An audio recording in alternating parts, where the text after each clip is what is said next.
Good to see my colleagues again. Today is January 22nd, 2024. The council briefing meeting will come to order, and the time is 2:01. Will the clerk please call the roll? Councilmember Morales. Here. Councilmember Rivera. Present. Councilmember Saka. Here. Councilmember Strauss. Present. Councilmember Hollingsworth. Councilmember Kettle. Here. Councilmember Moore. Present. Council President Nelson. Present. 7 present. Thank you very much. Our first item is approval of the minutes. If there's no objection, the minutes of January 8th, 2024 will be adopted. Hearing no objection, the minutes are adopted. Now I'll make my president's report. First of all, thank you to all of my colleagues for your thoughtful questions on the position 8 finalists at this morning's special city council meeting. And I also want to say thank you very much to all of the finalists who appeared and provided great answers.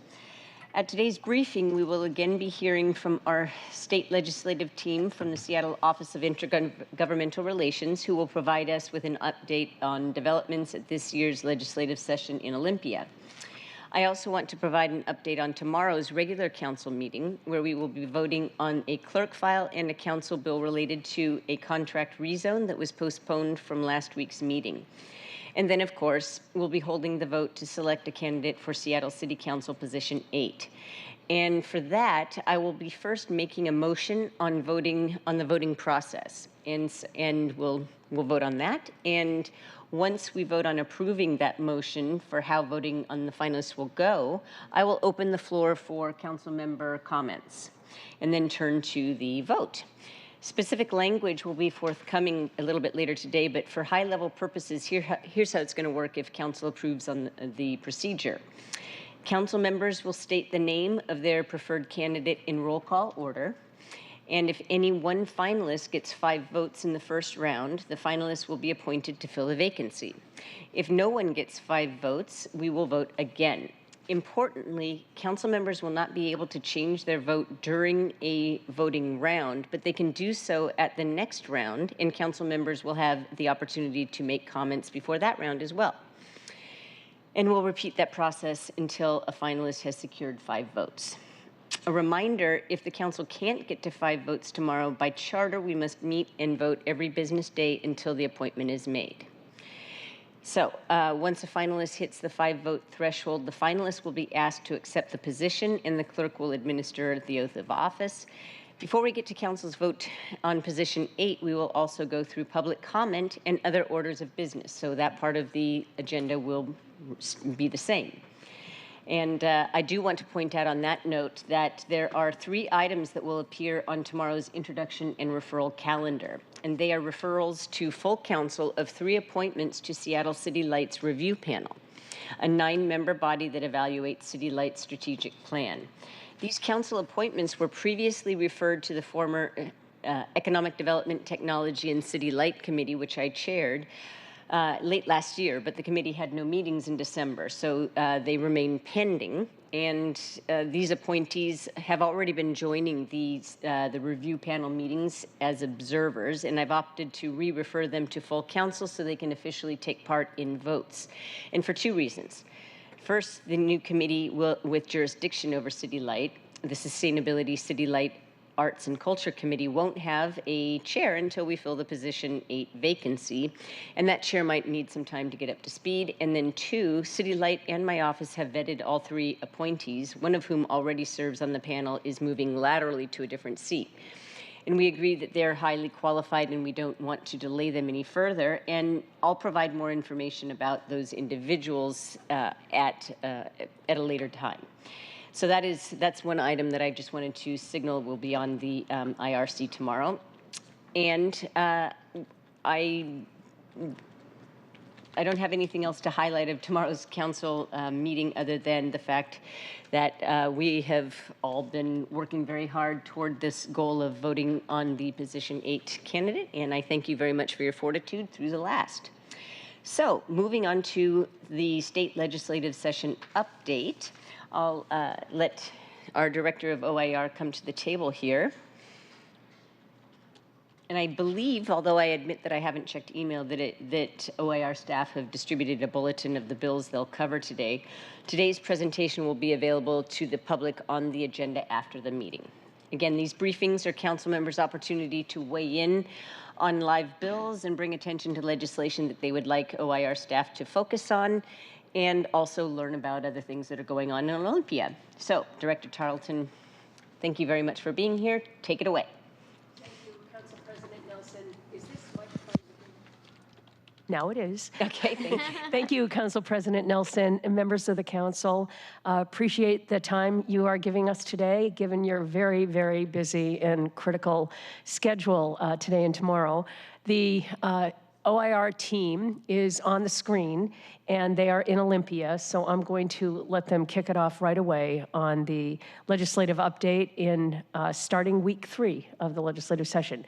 I think Samir Janejo, our State Relations Director, is going to start the presentation. Good afternoon, council members. Samir Janejo, State Relations Director at OIR. Welcome to week 3 of the legislative session. What we'll do today is give you talk about a few bills. This is a sample of some of the bills that we're tracking at the state. The full list of bills we had sent over via email in our council bulletin. And as always, happy to answer questions offline about those and any other bills. But we'll just get started with just a few of the ones that we want to call attention to. Starting with a couple budget and revenue bills. Both of the bills I've highlighted are bills that King County is requesting. The first bill is one regarding removing a restriction on levy lid lift funds supplanting existing funds. This is a restriction that only applies to King County, and the jurisdictions within King County, in essence, would allow a city or the county to use a levy lid lift to pay for existing services. And Senate Bill 5770, we've highlighted in a previous briefing, but increases the property tax revenue limit for local property taxes from 1% to 3%. And both of these bills, as mentioned, are bills that the King County has been proposing and is pushing at the state legislature. All right. Hey, everyone. Anna Johnson. I'm the state legislative liaison in OIR. Some of the climate environment bills that received hearings in the first 2 weeks are listed here. Some of them may sound familiar to you because we highlighted them in our last briefing. But starting with House Bill 2049 and Senate Bill 6005, this bill is an extended producer responsibility program for paper and packaging products. And this bill essentially holds producers responsible for paying for curbside recycling for all of Washington residents. House Bill 2232 and Senate Bill 6052 is a governor request bill that pertains to transparency in supply, pricing, transportation, and other factors related to the petroleum products and petroleum industry in Washington.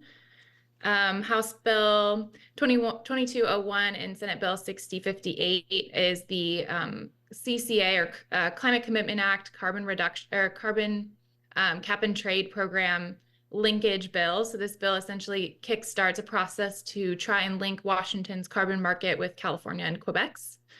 And then finally, House Bill 1185, which is from Representative Hackney, is essentially extending a current program that exists at the state level to pay for the disposal of mercury-containing light bulbs. Moving on to a few bills in the general government category. House Bill 1932 is a bill that would permit cities to choose to hold their elections in even-numbered years instead of odd-numbered years. This bill received a hearing a couple weeks ago, and it was passed out of committee last week. It is now in House Rules. The two following bills relate to artificial intelligence. First bill, Senate Bill 5838, creates an artificial intelligence task force to assess uses, develop guiding principles, and make recommendations for the regulation of generative AI. That bill received a hearing and was voted out of committee. House Bill 1951 prohibits a deployer from using an automated decision tool that results in algorithmic discrimination and permits the Attorney General to bring an action under the Consumer Protection Act. This bill received a hearing but has not been voted out yet. Moving on to some healthcare and behavioral health bills, I'll highlight a couple of bills related to opioid use. The first bill, Senate Bill 5923, sponsored by Senator Wellman, is a governor request bill and requires education to prevent fentanyl and other opioid use to be provided once a year to all students in 7th and 9th grade, and also directs the OSPI to revise the health and physical education learning standards to include knowledge and understanding related to fentanyl and opioid drug use. Senate Bill 5804, sponsored by Senator Cooterer, requires all school districts to obtain and maintain at least one set of opioid overdose reversal medication like Narcan in each of the public schools. And then lastly, Senate Bill 5986 relates to surprise medical billing for ground ambulance services that prohibits surprise medical billing and establishes a mechanism for payment between the ambulance service and the insurance company. On housing and homelessness, House Bill 2160, sponsored by Representative Julia Reed, is also known as a TOD bill, transit-oriented development, requires cities to allow the following density around transit stops: 3.5 floor area ratio within half mile of a rail stop, like light rail, and then a 2.5 floor area ratio within a quarter mile of a bus rapid transit stop. It was heard and voted out of committee. Senate Bill 1998 by Representative Gregerson requires local governments to allow co-living housing, also known as single-room occupancy, in any area that allows multifamily housing and prohibits local governments from imposing certain regulations on that type of housing. And lastly, House Bill 2114, sponsored by Representative Alvarado, relates to housing stability for tenants and does a whole host of things related to landlord-tenant law. Among those, limits rent and fee increases to 5% a year and prohibits increases within the first year. And it also includes various rent and fee increase notice requirements, tenant lease termination provisions, limits on move-in fees, security deposits, and late fees, and parity between month-to-month and longer-term rental agreements. And some labor and commerce bills, House Bill 1905, I mentioned this in a previous presentation as well, amends the Equal Pay Act to include all protected classes. That bill received a hearing and was voted out of committee. And then Senate Bill 5777 extends unemployment benefits to employees on strike, also received a hearing and was voted out of committee. Senate Bill 6040 relates to prompt pay of subcontractors that are state certified small, women, and minority owned. To be paid no later than 30 days after the work is accepted by the state or city, regardless of when the prime contractor receives payment. This bill is similar to a City of Seattle policy and was heard this past week. All right, in the public safety and criminal justice category, the first week of the legislative session, they heard House Bill 1062. This bill establishes a presumption of inadmissibility for statements made during an interrogation where the law enforcement officer intentionally engaged in deception. House Bill 27, it requires a background investigation for sheriffs, marshals, police chiefs, and reserve officers in order to obtain certification and maintain certification. This is similar to the other rank and file law enforcement officers. House Bill 2245 from Representative Bernowski does a number of things, but namely requires the UW School of Social Work to establish a co-response training academy. So this would impact Seattle Fire Department and also the care department's co-response teams, and it would establish a training that they could utilize at the UW. There was also a number of gun violence prevention hearings in the first 2 weeks of the legislative session. I've highlighted just 3 of them here below. Senate Bill 5444, this bill restricts firearms in sensitive places. Some of the places included in the bill are public parks and transit centers, areas where children are present, as well as some government buildings. House Bill 1920 from Representative Berry is a bill that requires a permit to purchase or transfer a firearm. And then House Bill 2021 from Representative Sen authorizes local government and law enforcement to dispose forfeited firearms, either by disposing them or donating them to a museum or historical organization. In the social programs and education space, this year they took up free school meals again. This is a bill that was considered last session. So House Bill 2058 and Senate Bill 5964 establishes that every school district should have free school meals for students who want them, both breakfast and lunch. Senate Bill 5870, actually the bullets 2, 3, and 4 here have to do with childcare. So Senate Bill 5870 essentially makes streamlining for qualifying for ECAP and Working Connections childcare smoother. So if you're already on food benefits with the state, that counts towards your eligibility and streamlines your qualification for ECAP and Working Connections childcare. House Bill 2101 is a bill that eliminates the child care licensing fees, so removing a barrier for child cares to get licensed. And then Senate Bill 5774 has to do with getting more workforce into the child care space. So by improving essentially the state's fingerprinting and background system, making it more timely and smooth so more employees can join as child care employees. And then House Bill 2007 has to do with temporary assistance for needy families. It essentially extends a time limit extension that already exists to include circumstances where if they terminated the cash assistance from TANF, it would result in financial distress for the recipient's family. The last category is transportation, and I'll flag Senate Bill 5959 and House Bill 2384. This is a governor request bill related to automatic traffic cameras. What it does a whole host of things. Among them, allows cities to place traffic cameras on state routes within city limits, makes permanent the block-to-box and transit lane camera authority that exists in Seattle currently, and expands that authority to other cities. Allows any trained public employee to review the violations and issue notices. All revenue generated by traffic camera would now remain with the local government, must be used for traffic safety purposes, and allow cities to grant requests for reduced fines and penalties. Both of these bills were heard this past week and have not yet been voted out of committee. And relatedly, House Bill 1963 requires that license plates must be uncovered, and part of that reason would be to help enforcement of the traffic cameras. And happy to answer any questions now, and also, again, you're also always available during the week for questions for you on your staff. Thanks. Thank you very much for this presentation and for making time for us, because I'm sure that you're running all around and it's a short session. So I appreciate prioritizing talking to us.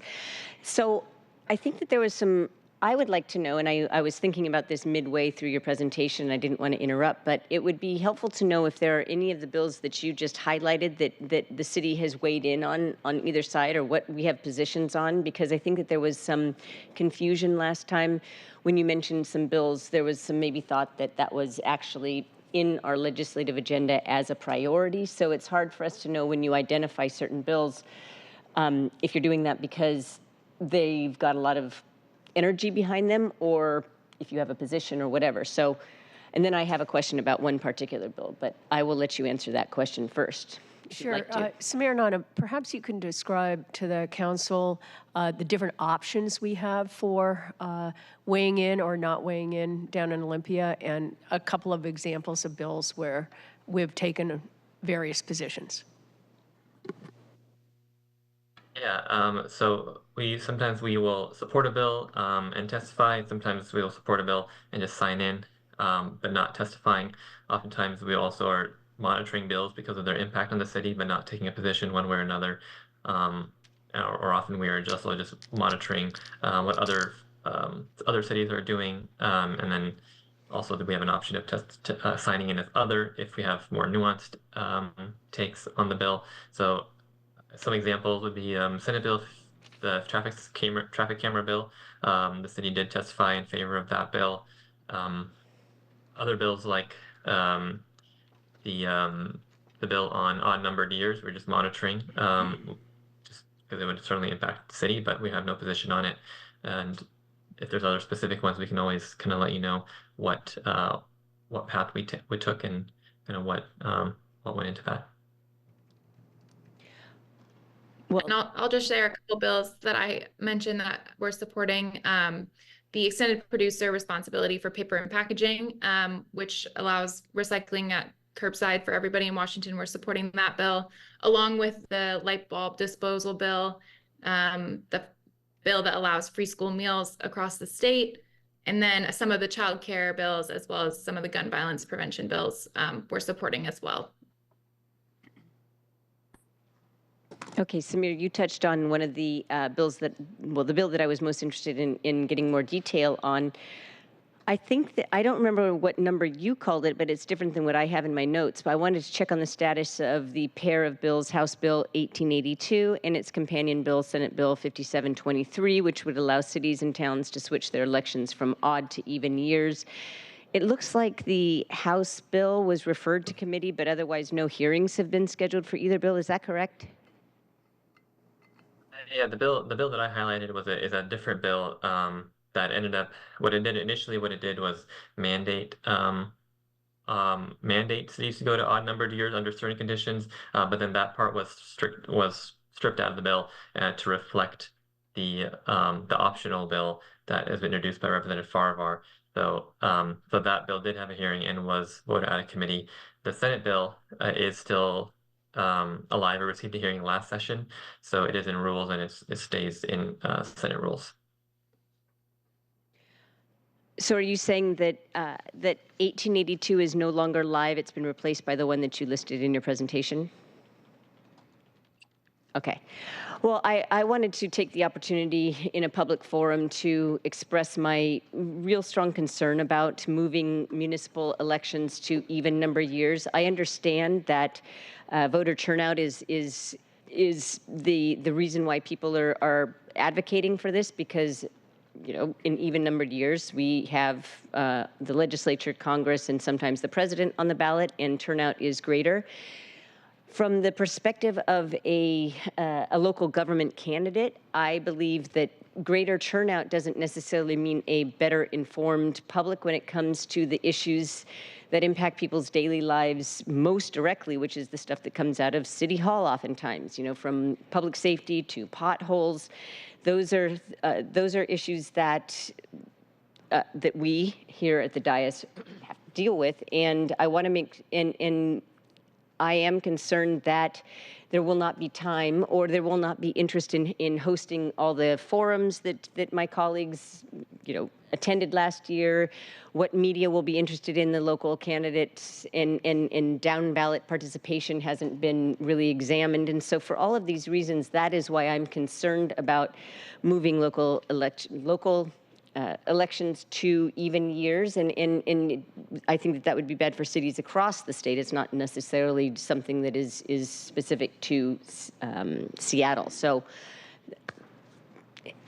anyway, I just wanted to state that and ask that you continue to pay close attention to that pair of bills going forward. Councilmember Moore. Oh, thank you very much, Council President. Thank you for that presentation. I would echo the comments of Council President. It would be very helpful in these briefings if you could star or somehow indicate the bills that we've actually, that you're actually testifying in support of. So it's easier for us to follow that.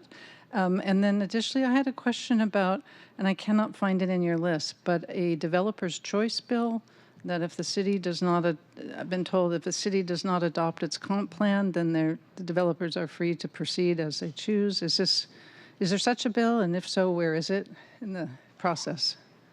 Thank you. I believe you're referring to House Bill 2113, which is a bill sponsored by Representative Bateman, which would do a couple of things. First thing it would do is basically our comp plan, the housing element of the comp plan would have to be approved by the Department of Commerce. And then the developer's choice essentially would be that if a developer has certain amounts of affordability in their project, that they could, and even if the zoning was not applicable, that they could still build in that area. And that bill received a hearing, but I don't believe it's been voted out of committee yet, but it's still alive. It's still alive. Thank you. Councilmember Saka. All right. Well, thank you, Madam Council President. Thank you, Director Tarleton, Amirs, Anna, for your very helpful presentation. First off, I want to echo not necessarily my concern for moving the municipal elections to even years, but I do think if the whole purpose and goal of that would be to ultimately drive voter engagement and turnout, which that's what I'm hearing, I think there's potentially a better way to get there without actually moving them to even year elections, and that is last year in 23, as I understand it, there were 4 elections. Me and Councilmember Strauss, we're just looking it up right now, and an off year or odd year election, if you will. I think a lot of people were confused. I think that having multiple elections contributes to voter apathy, and I think if we reduced the number of elections and forced these various initiatives and levy renewals and into one of 2 elections, the August primary or the November election, I think that would help ultimately have people more engaged in the elections that they do have. So it might be a creative way to potentially split the baby rather than actually eliminate even year elections entirely at the municipal level.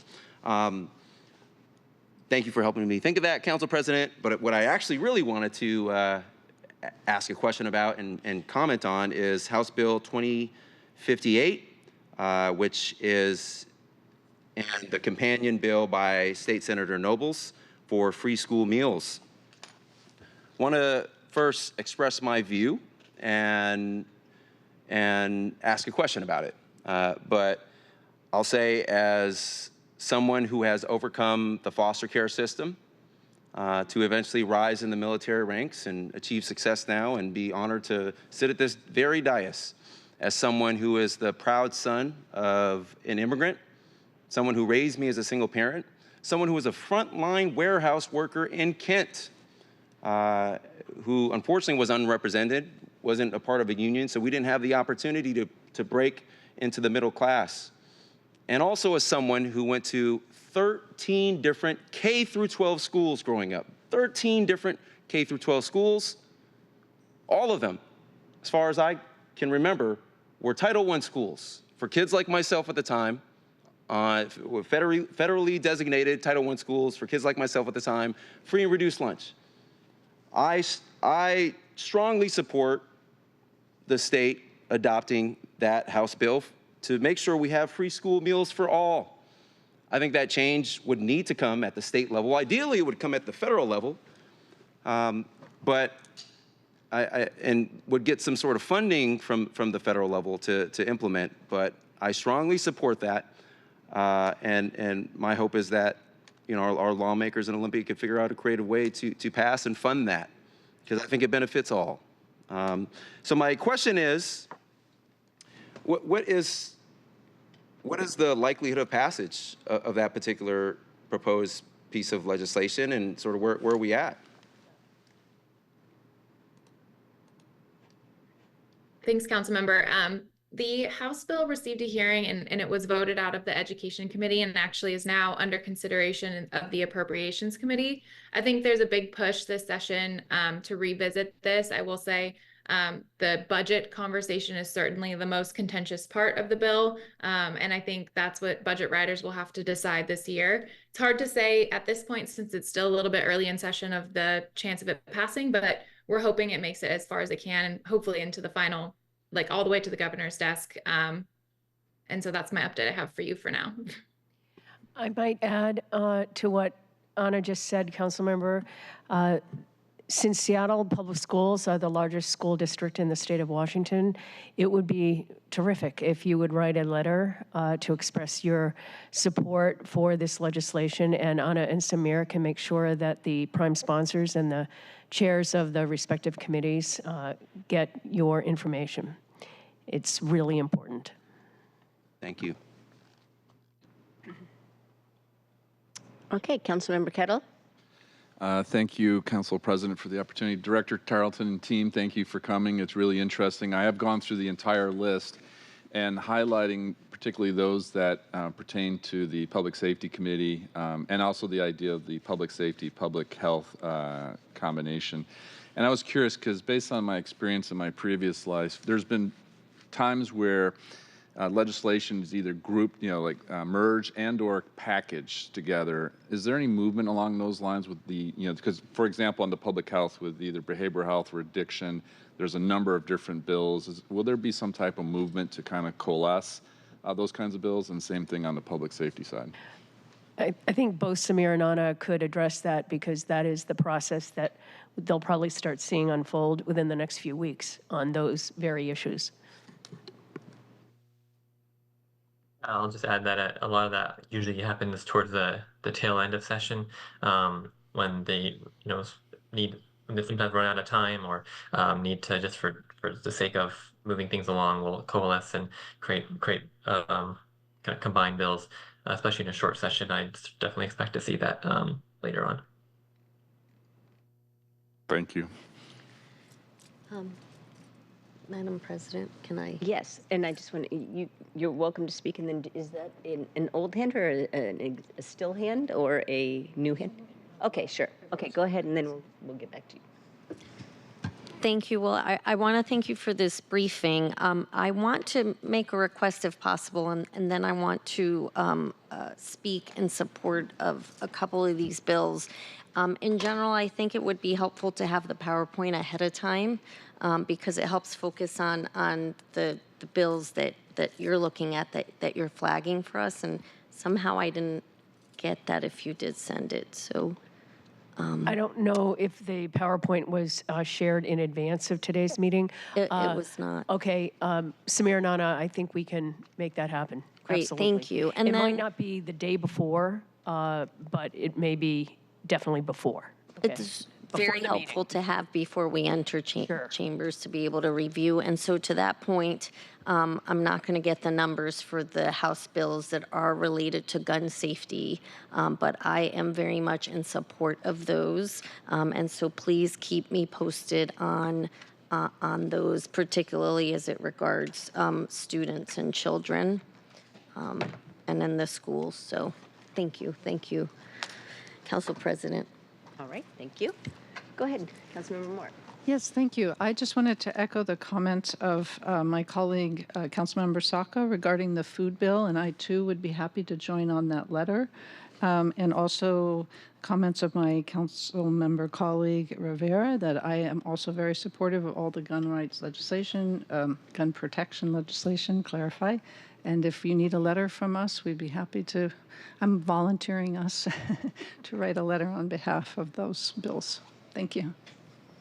And if it's helpful to testify or helpful, happy to do that as well. And I'll sign off Thank you here. both so much, all of you, for your support. It helps Samir and Anna work with the prime sponsors and the organizers of the committees. So I just wanted to flag that I'm pleased to see so many bills having to do with substance use prevention and overdose prevention. And I just wanted to indicate support and then ask you to let me know when I can, I don't know, in person, probably not, but the different ways that I can and when support. Okay, so there is, let's see, House Bill 1956, companion Senate Bill 5923, and also, let's see, there's another one for high school, for post-secondary education, same thing. So those are about education. And then there is also, I believe, I wanted to know what is going on with House Bill 2222, companion Senate Bill 6109, having to do with substance use endangerment. Can you give us an update on what's happening with that? Go ahead.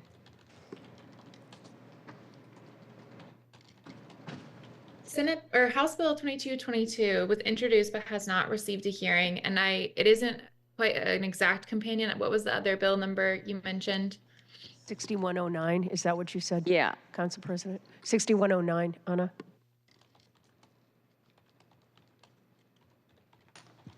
So 6109 received a public hearing last week, and it's scheduled for executive action out of the policy committee this week.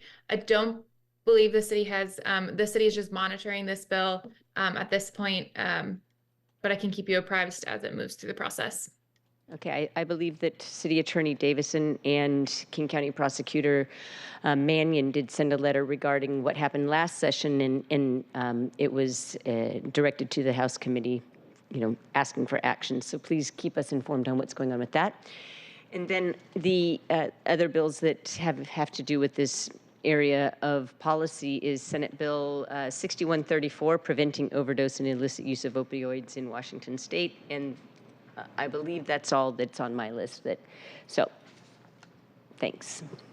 And I think 6134, was that on your tracking? Was that on your tracker, Anna? I think it was. We are tracking this one. Yeah. It did receive a hearing. I don't recall if we took a position, but we might just be monitoring it at this point. But thank you for raising. This one is from Senator Gildon. I can't recall what his district is, but Republican somewhere in the state. Okay. All right. Thank you very much. Are there any other questions about anything going on down there? Thank you for your time, Council President, members of the council, and we'll look forward to working with you in the next week as things start rolling out of committees, or don't. Yeah, and just for future. Thanks so much. Right, yeah, I know. And so when things start getting going, just when you come to us next week, let us know what if and what the city's position might be and how we can be most helpful. Very good. Okay. Thank you again for your time. Thank you.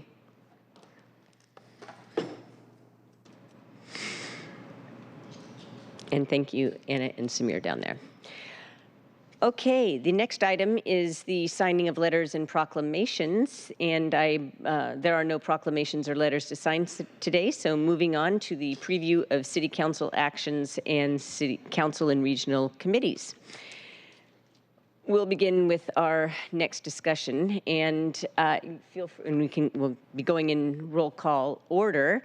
So feel free to speak about anything that you participated in last week or upcoming meetings that you think that fit into your committee assignment portfolio, and anything else that you think that we should know. And this week's roll call rotation begins with Councilmember Morales. So Councilmember Morales, please begin, and then hand it over to Councilmember Rivera.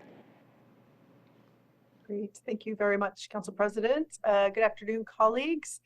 I wanted to share a little bit of information first about the Land Use Committee.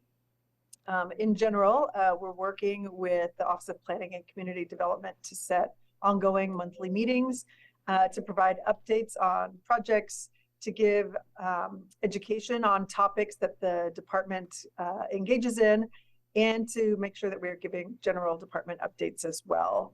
So my office and my staff meet monthly with the department. We will anticipate that the department will be in front of the Land Use Committee at least once a week to brief on the many different things that the department engages in. And they're also working on 2 different presentations for committee. One is sort of a general overview of the department itself, and one is a sort of comprehensive plan 101. So committee members can expect to get those briefings very soon. And they are probably also already reaching out to committee members individually to provide this information. But if you have questions, please do reach out.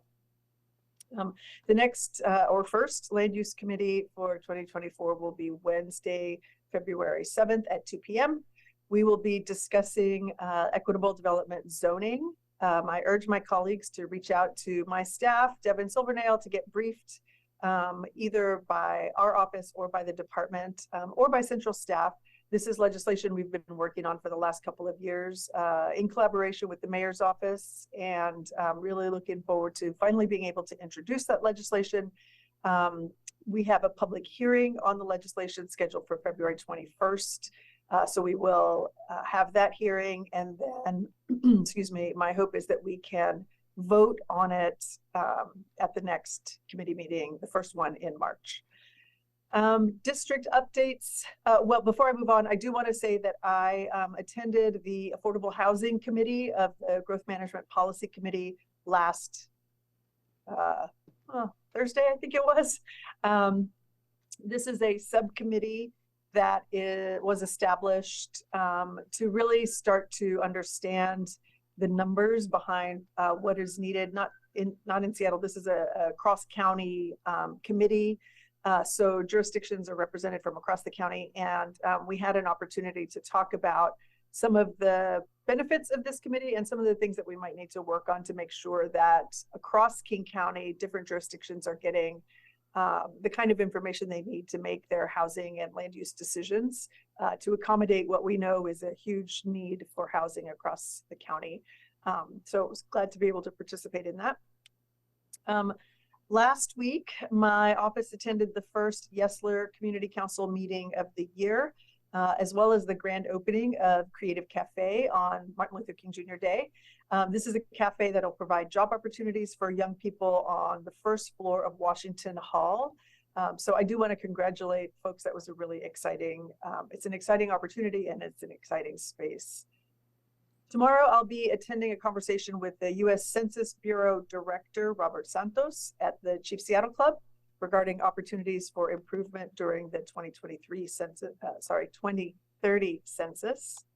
And Wednesday, I will be speaking at the groundbreaking of a new affordable housing complex in Othello. And then my team will be working on distributing the new 2024 CID resource guide in the neighborhood. For those of you who don't know, our office works with the Department of Neighborhoods to put together a resource guide that really shares information with neighbors in the CID so that they know where to go for information about service providers, organizations that can support and provide assistance to folks who are experiencing homelessness, provide resources for small businesses who are looking for a handoff for folks who are maybe, sitting in their doorstep, for example. So it's a really important guide that provides in one place a list of numbers and organizations and resources for folks who requested this information because they didn't want to call the police necessarily. So it's been very well received. We translate the CID resource guide into 6 different Asian languages. And I want to thank the Department of Neighborhoods because they do work with my office on an annual basis to make sure that the information in that guide is regularly updated. And we are working on the 2024 version. So that is all I have today, Council President. If there are no questions, not seeing any, I will hand it off to Councilmember Rivera. Thank you, Councilmember Morales. My committee meetings, the first meeting will be February 8th. It's the Libraries, Education, and Neighborhoods Committee, and I have currently met with all the department directors for that committee, and we are in the process of putting together briefings on work plans for each of those departments. And as a reminder, the Families Education and Education Levy is up for renewal next year. So just as a preview, we will be working on reviewing the information and data for the outcomes for the funding that was passed with this past levy in preparation for looking at a possible levy or for levy renewal next year. And that is my update. Thank you. All right. Pass it to Councilmember Saka. Thank you, Councilmember Rivera. As chair of the Transportation Committee, working right now with my office and central staff to finalize an agenda for our very first meeting, which will be on February 6th, first and third Tuesday of the month. But we will likely have some overview sessions, a lot going on in transportation for all of us to quickly get up to speed on. And, there's the big, bold, ambitious type transportation things, and then there's the routine, somewhat mundane tasks that need to get done as part of this. So we will learn more about all of that. Meeting with all the important stakeholders across SDOT, Deputy Mayor Emery Adium, or to Audium Emery, excuse me, and others to make sure we have a strong partnership, and whatever we're doing is in collaboration with, to the full extent possible, with the executive. And I also recognize the responsibility. This is a separately elected branch of government, and I understand that obligation. It means a lot to me, but I'm also looking for opportunities to partner together too. And I think we're setting on a great pace to do exactly that. And yeah, so stay tuned for further details on this in our first transportation meeting. Thank you.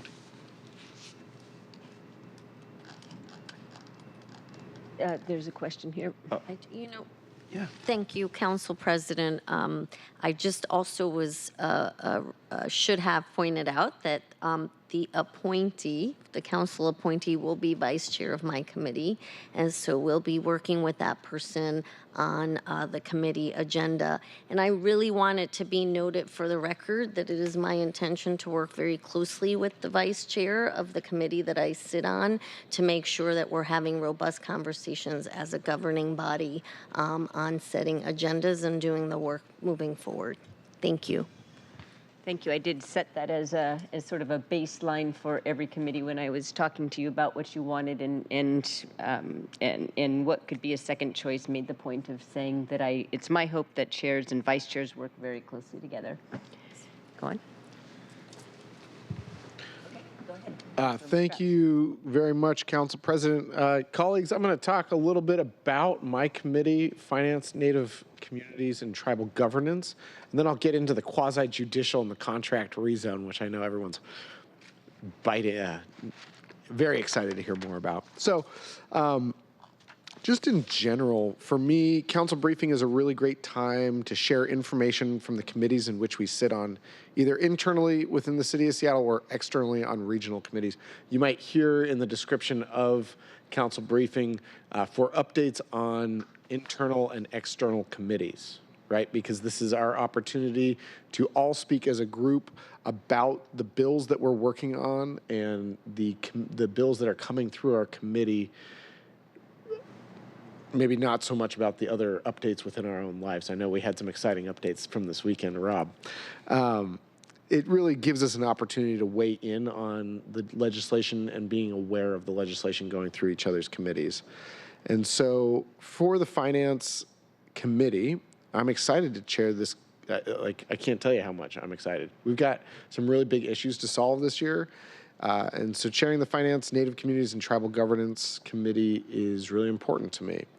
I believe everyone here knows it, but we're going to have some big decisions to make in the next months, year, and 2 years regarding our budget.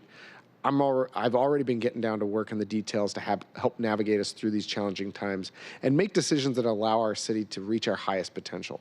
There are 3 things I'll leave you with today. I'll probably add on a couple more as we go through this. 1, our budgets are supposed to be biennial, and this was disrupted in the pandemic. And what I mean by that is each budget is supposed to be for 2 years. In the last 4 years, in 2020, we had a mid-year budgeting process to deal with reduced tax revenue and increased federal funding combating COVID. In 2020, we were in the quote-unquote budget season from June until December. Typically, this only lasts from September to December. The second year of the biennium is traditionally small changes only, thinking of it like long and short sessions in Olympia. 1 year is when we do the 2-year budget, the long session. And then the following year is the short session where we just make tweaks to the plan that we had made the year before. As we continue to emerge from the pandemic, we've gotten closer and closer to returning to a biennial budgeting. And it's my desire and it's my goal to get us there. So we're able to create a 2-year budget 1 year and then just make tweaks the next. We're going to see how this goes. I just share with you that changed 4 years ago to deal with the pandemic and the changing revenue sources. It's my goal to get us back to the biennial budgeting. Second, Native Communities and Tribal Governance. The Finance, Native Communities, and Tribal Governance is the standing committee, which is different than the Select Budget Committee, which every council member is a part of. So traditionally, we only have select budget committees between September and December. However, because of the issues that are ahead, I am going to start having select budget committees earlier, probably at the end of Q1 or beginning at Q2, and place them throughout the year so that we can begin this budget work earlier, and so there's not as much of a learning ramp right in those last couple months, so that we're able to ease into some pretty tough decisions rather than run head into them. For this reason, it is my practice. I did this with the Land Use Committee for the last 4 years, and I will do this with the Finance Committee as well. If we do not have action to take, I will not be having committee. So if we have informational items, we will save those for the days that we have committee to take action. Worry not. I am going to have you in committee more than you will desire by the end of this year. For instance, last year we had almost double the number of land use committee meetings, as is in a typical year. But we canceled a number of them between July and September because we set up our committee meetings to be responding to the work that we had to do rather than just having them every other week.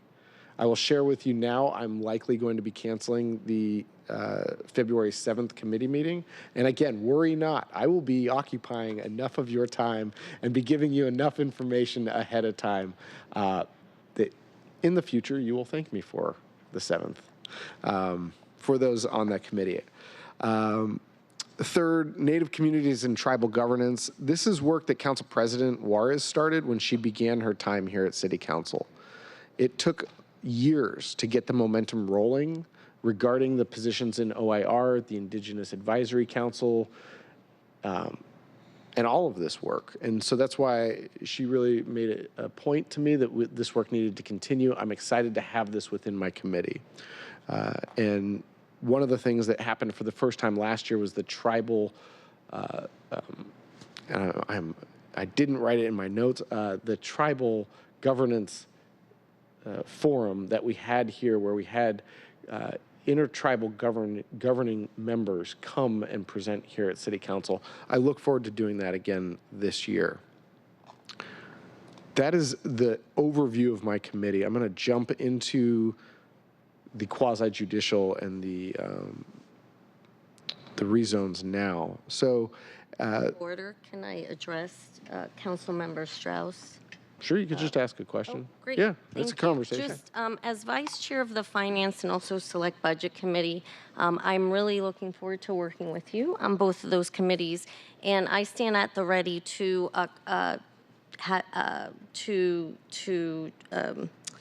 sit and chair any committee that you're not able to be at. And I also feel really strongly that rather than cancel committees, we take the opportunity to find items that we can bring up for review and to get briefings on in preparation. It is going to be, as you know, and as you well said, a tough year in those committees because we have a huge budget shortfall. So I really look forward to having the conversation about what makes most sense moving forward, and if there's opportunity to bring some type of briefing action, particularly because so many of us are new on the council, then I think I would recommend moving forward with a committee meeting rather than canceling it. So we can discuss that. I am looking forward to that, Councilmember Rivera. Thank you. I will say, though, for the 7th, we will likely be canceling it. And I am more than I tell you this now, you will be thanking me in the future. And I know that we will get you set up with all of the briefings that need to be had. Well, they also, I have a question about, we're hearing about hiring freeze and things like that, so I am interested. I mean, sometimes briefings are helpful in themselves, especially as we're bringing everybody up to speed. But I have a question about what you were saying on the standing up the Select Budget Committee. Yes. More often than just in the fall or whenever. So are you saying that you're going to have the Select Committee at a different hour and day in the week than the Finance Committee? Council President, I look forward to working with your office to schedule these meetings. And it's all, at that point, it's just going to be coming down to scheduling. So Because a select meeting we used to call them committees of the whole, so that's everybody, and so it could be difficult to, schedule those at a time when everybody is free. So, yes, to be continued, that discussion. we will be looking forward to working with your office and the clerks to make sure that there's a mutually agreeable time for everyone to be able to attend. Yeah, especially with the deficit that we're looking at. So we'll all be very involved. Okay. Anything else on Wonderful. this one? I am going to actually get into the substance of my Well, yeah. Sorry about that. No Go ahead. problem. At the end of last year, we began the process of passing a contract rezone within the Land Use Committee in which I chaired.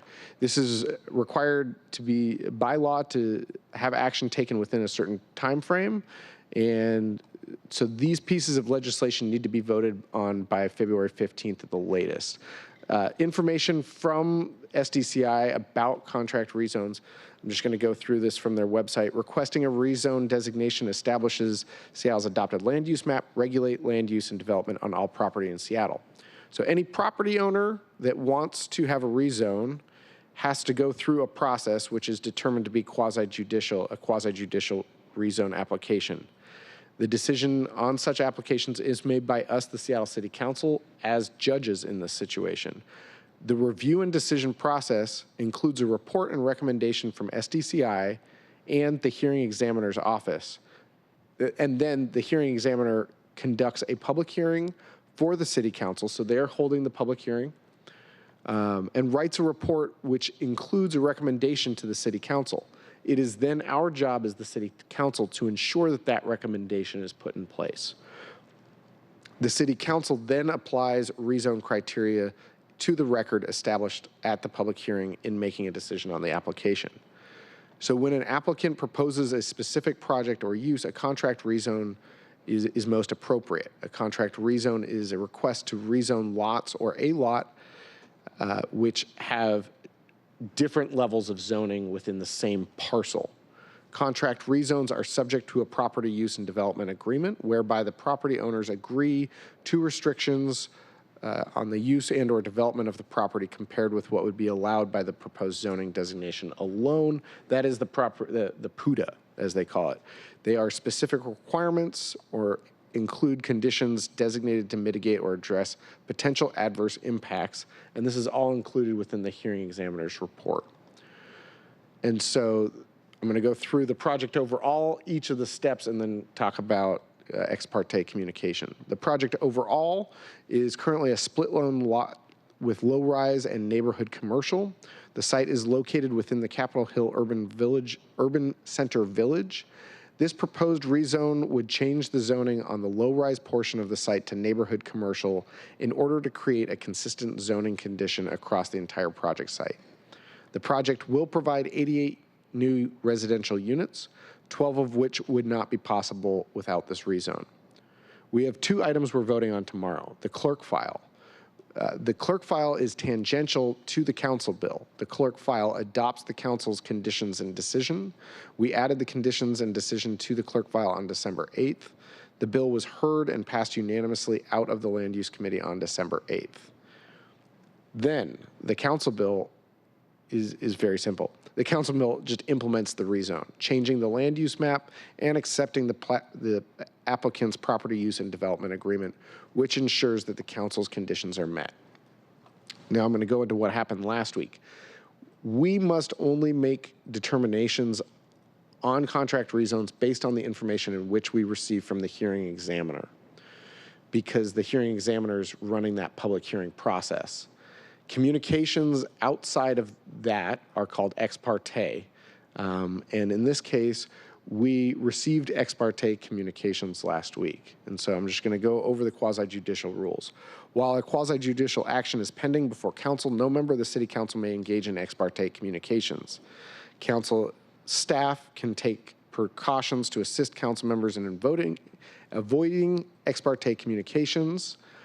And if an ex parte communication does occur, the council member shall either orally or in writing place in the procedural record the substance of any ex parte communication, and the council members shall make a public announcement at each meeting. In this case, So let's see, quasi-judicial proceedings and communications. Don't need to read that. So last week, we inadvertently received ex parte communications during public comment. The public commenter signed up to speak, and in the sign-up sheet, they had actually written down a different bill number, which is why we didn't catch it.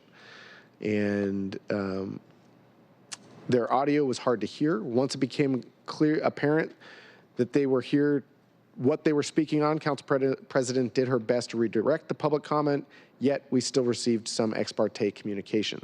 Because of this, I asked to delay the passage of the bill to cure the communication.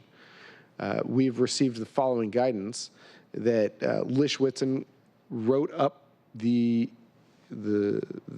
back and forth, all of the information that we received, and we've attached it to the clerk file. So it is now part of the record. We are also going to give the applicants an opportunity to rebut that ex parte communication. And so they'll have an opportunity to speak for a minute tomorrow. And then I will speak with Lish and Lauren Henry and central staff to understand if each of us have to go up and say we received this ex parte communication, or if I can just say it for all of us. And that is how we will cure that ex parte communication. Thanks for listening.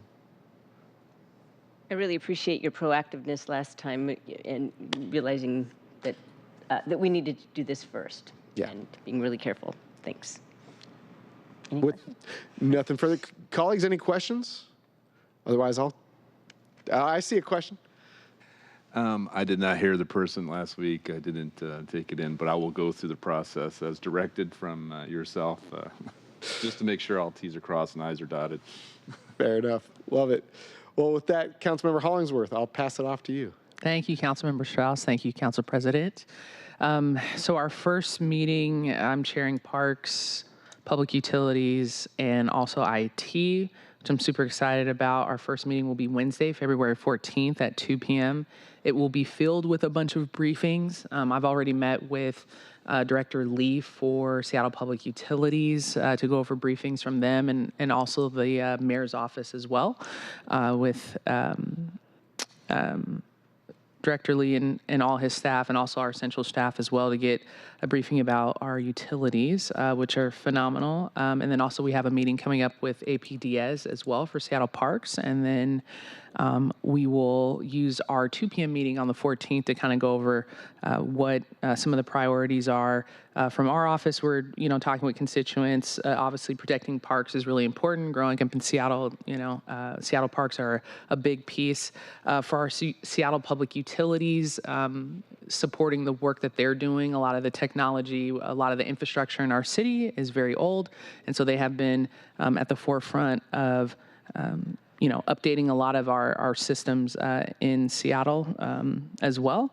And so that's kind of a big piece for us. And then IT infrastructure as well.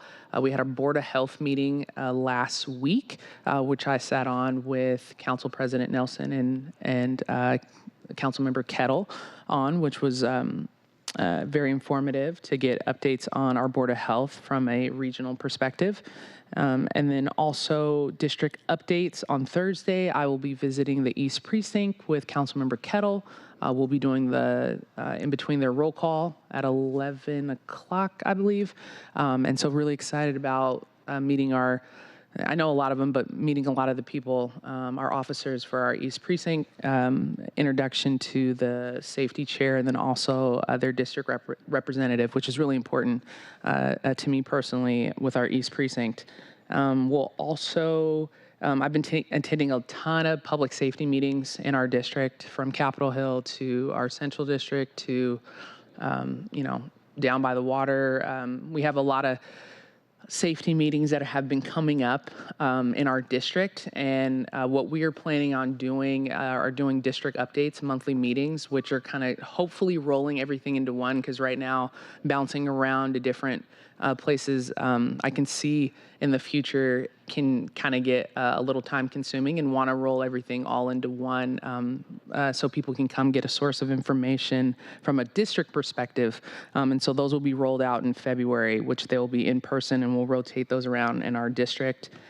We also have that's really big is the Garfield Super Block. So I've been working with that group to be able to secure funds from our state level and Representative Street to close some of the budget gaps that they have, which is important because that will redesign that park. It's a central location for a lot of the kids from Nova to Garfield to Washington Middle School along that 23rd corridor to create an environment where, a lot of the parks, the grass, the design is updated, so it's inviting for some of our youth to be able to engage. It was a project started by Mr. Stevens a long time ago, and now it's kind of in the wheels and moving forward as well. That's all of my updates from the district and what we have going on this week. And I'll pass it to Councilmember Kettle. Thank you, Councilmember Hollingsworth. For our first meeting of the Public Safety Committee will be on February 13th, and working with staff, the clerk of the committee, with essential staff, getting some pieces together. I also have had, obviously, some conversations with Vice Chair Saka and other members of the committee, and I will have some documents, some working documents to start socializing ahead of our February 13th committee meeting that we're looking forward to. I also want to highlight last week that on Thursday, I attended the arts and culture event at the SAM, at the Seattle Art Museum, which really highlighted a partnership with the Downtown Seattle Association and, in terms of supporting the arts and culture community. And one piece that came through that, tying back to the committee, is how important public safety is to the arts and culture community. And then after that meeting, I went to the African American Community Advisory Council meeting with SPD, which was the last meeting as chair for Victoria Beach, who's been chairing the council for quite a while now. And I would like to thank her for her work, which has been instrumental in terms of community relations with SPD and even broader, not just with people like myself from other communities and other neighborhoods. So really want to thank her for that. Addition to, at that meeting, I also had the opportunity to meet with OPA Director Betts, which was very good, and also hear a presentation from his team. And I should add, too, the previous day I attended the Community Police Commission meeting and introduced myself and my team to the CPC, and also got some introductions from them as well. And so I really appreciated that opportunity. So, Council President, that's it from public safety and from my perspective. Thank you. Thank you very much. So I think I mentioned last time the first meeting of the Housing and Human Services Committee will be February 14th. At the moment, we're going to be starting work on creating a work plan for the committee, and I will be circulating that to the other members of the committee for feedback to add to that work plan. It's my intent, as mentioned by Council President and Councilmember Rivera, to try to be keep everybody apprised and engaged and allow issues to come for committee members to each be able to bring their particular desires and legislative ideas to the work plan. So I have met with the office central staff who will be staffing that committee, had sort of an orientation to the Office of Housing as well as Human Services Department. My plan for the first meeting is to basically repeat those orientations so that all of the committee members have the same information that I have received. We'll be meeting later on in the month with the directors of each of those departments. So that's where we're at on that committee. In terms of what my office has been doing additionally, I did attend with Council President Nelson the governing board, the first governing board meeting of the year for the King County Regional Homelessness Authority. And there we did ultimately approve the budget and the distribution of services set forth in that budget so that all of our providers can continue to be working on resolutions to homelessness and keeping people sheltered. Additionally, we had the cold weather extreme cold weather. One of the things that I did through that was met with KHRA to make sure that they were adequately responding. I have to say that I was somewhat disappointed with their response. Reached out to the deputy mayor, and we were able to get some clarification, which allowed RHA to actually expand their shelter capacity down at Exhibition Hall.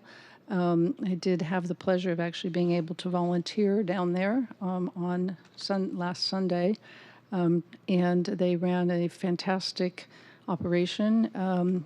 People were coming in, they were very, very grateful to have that opportunity to be there and to be fed and just to have a sense of some security. So we need to do a better job, but we certainly are doing our very best.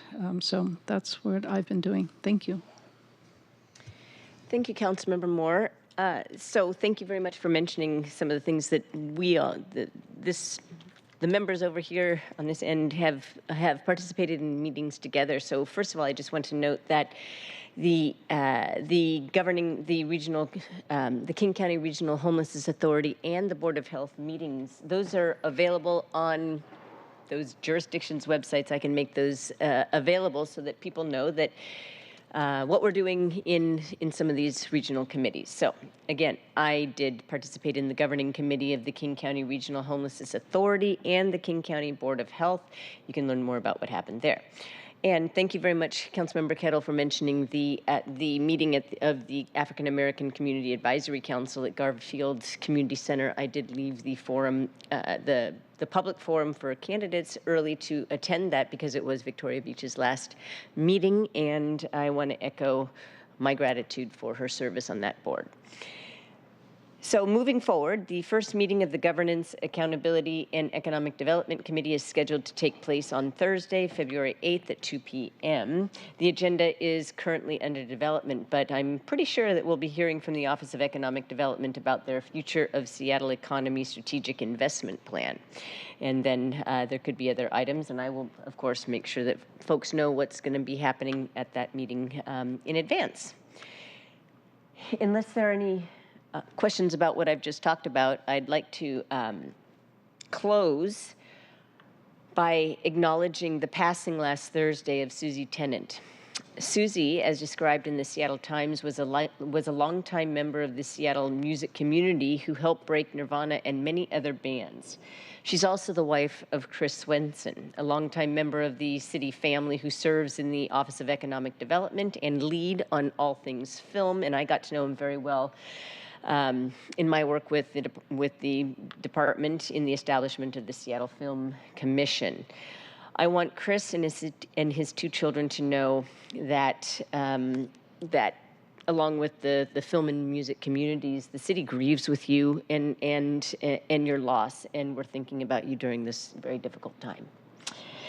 So that's it I have for my comments, and if there is no further business before we adjourn, I will go ahead and adjourn us. Anything else? All right. Okay, that was a thumbs up. Okay, hearing no further business, this meeting is adjourned. It is 3:14. Thank you very much, everybody. Thank you. Thank you.